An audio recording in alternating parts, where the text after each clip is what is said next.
यह घटना 2017 में उत्तर प्रदेश के उन्नाव जिला में घटित होता है, जहां 17 वर्षीय नाबालिग लड़की को तात्कालिक बीजेपी विधायक कुलदीप सिंह सेंगर द्वारा नौकरी दिलाने के बहाने उसके साथ रेप किया जाता है। पीड़िता का कहना था कि इसके बाद विधायक द्वारा खुलेआम धमकी दी जाती है। यदि उन्होंने इसके बारे में किसी को कुछ बताया या एफआईआर करने की कोशिश की गई तो उसके पूरे परिवार को जान से मार दिया जाएगा। इसके बाद जब लड़की अपने माता पिता के साथ थाने पहुंची तो पुलिस एफआईआर दर्ज करने से साफ साफ इनकार कर दिया। यहाँ पर यह दिखाता है कि कानून को भी सत्ता का डर होता है और उसे सत्ता के सामने घुटने टेकने पड़ते हैं। अब इसके कुछ दिन बाद लड़की लापता हो जाती है, तब जाके पुलिस द्वारा उसे ढूंढा जाता है और जब उन्हें मजिस्ट्रेट के सामने पेश किया गया तो वह डर के मारे उस बीजेपी विधायक का नाम नहीं ले सकी। आपको जानकर हैरानी होगी कि इसके बाद स्थिति और भी भयावह हो गया। हुआ यह कि विधायक के भाई अतुल सेंगर द्वारा अपने गुंडे साथियों के साथ मिलकर पीड़िता के पिता की बेरहमी से पिटाई की जाती है। इसके बाद तो और भी चौंकने वाली बात यह होती है कि इस लड़की के पिता को ही जेल में डाल दिया जाता है, न कि उस गुंडे मवाली को। इसके कुछ समय बाद ही लड़की के पिता का कस्टडी के दौरान ही रहस्यमयी तरीके से मौत हो जाता है।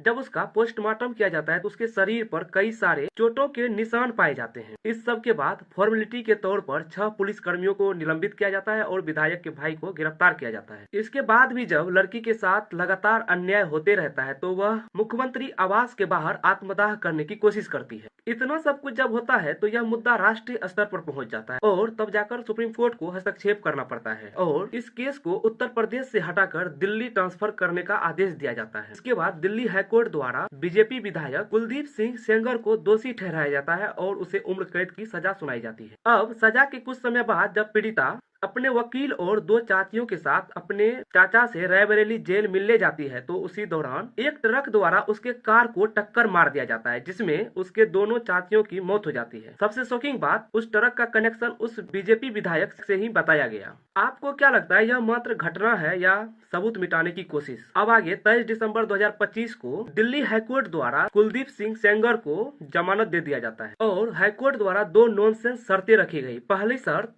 कुलदीप सिंह सेंगर पीड़िता के घर के आसपास नहीं जाएगा और दूसरी शर्त, उसे धमकी नहीं देगा। आप बताइए, कोई सेंस है इस बात का कि वह उसे धमकी नहीं देगा या फिर उसके आसपास नहीं जाएगा? साफ शब्दों में कहे तो उन्नाव कांड सिर्फ अपराध नहीं, यह सत्ता, पुलिस, राजनीति, न्याय व्यवस्था की सामूहिक भ्रष्ट गठजोड़ को दिखाने वाली दर्पण भी है।